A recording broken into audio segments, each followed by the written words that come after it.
Loup-gris et la mouche. Ce jour-là, Loup-gris a bien mangé. À l'ombre d'un arbre, il s'allonge pour une petite sieste. Tout à coup,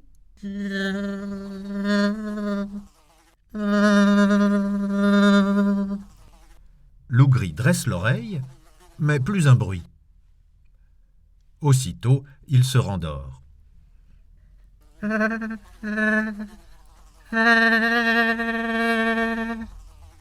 Loup-gris regarde autour de lui, ouvre la gueule et... slip, slop, gober, avaler la mouche. Ce soir-là, comme tous les soirs, la meute se retrouve au sommet de la montagne. Aouh, aouh, aouh, aouh.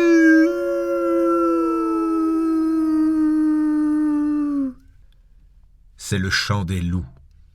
Loup-gris se mêle à ses frères, le museau en l'air.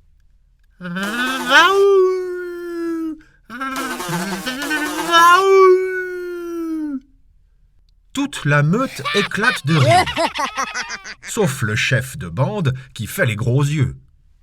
Loup-gris, c'est quoi cette voix ridicule? Je sais pas, Cef. C'est sûrement à cause de la mousse que j'ai avalée aujourd'hui.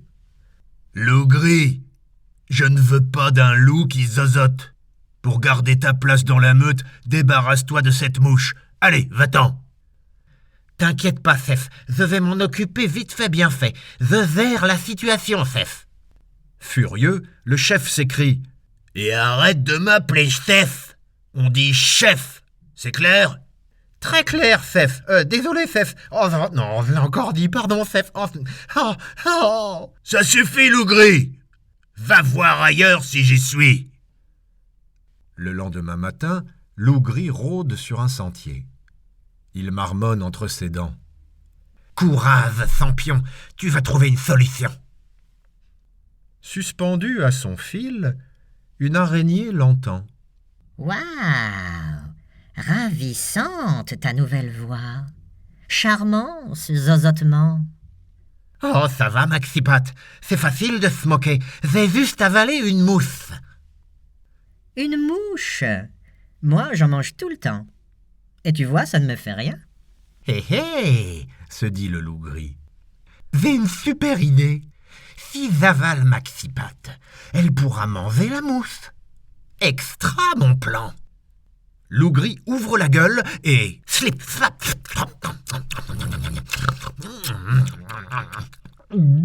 gober, avaler l'araignée.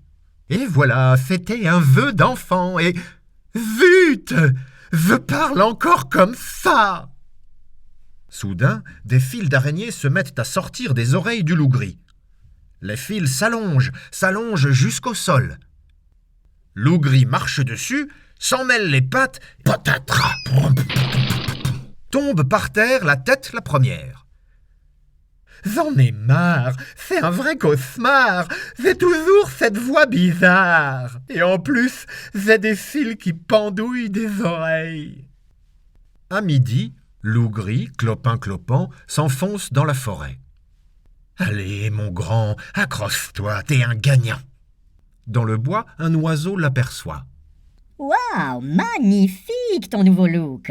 Quelle classe! Une vraie beauté. Oh, ça va, face de bec, c'est facile de se moquer. J'ai juste avalé une araignée. Une araignée? Moi, j'en mange tout le temps. Et tu vois, ça ne me fait rien. Hé hé, se dit le loup-gris. J'ai une idée de génie. Si j'avale face de bec, il pourra manger l'araignée. Cette fois-ci, j'en suis sûr, ça va marcher. Fabuleux, mon plan. Loup-gris ouvre la gueule et... slip, slap.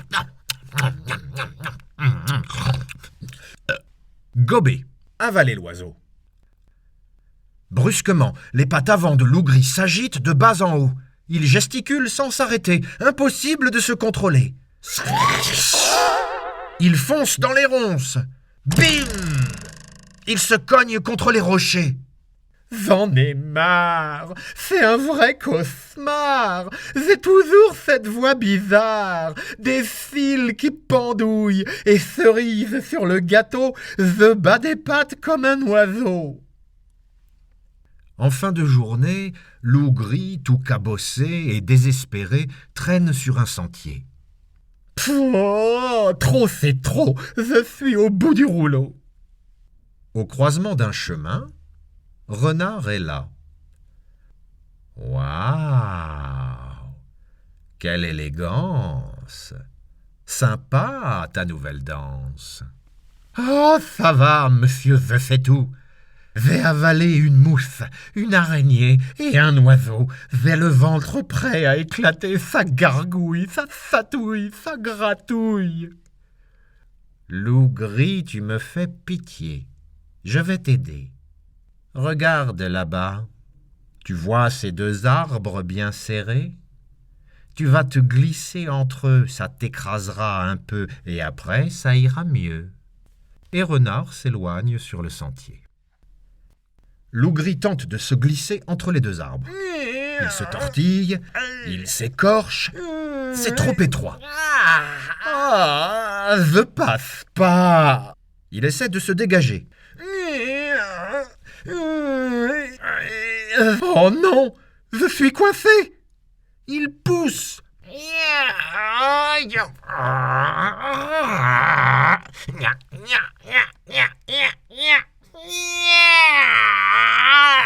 Il pousse, pousse encore, pousse tellement fort qu'il pète.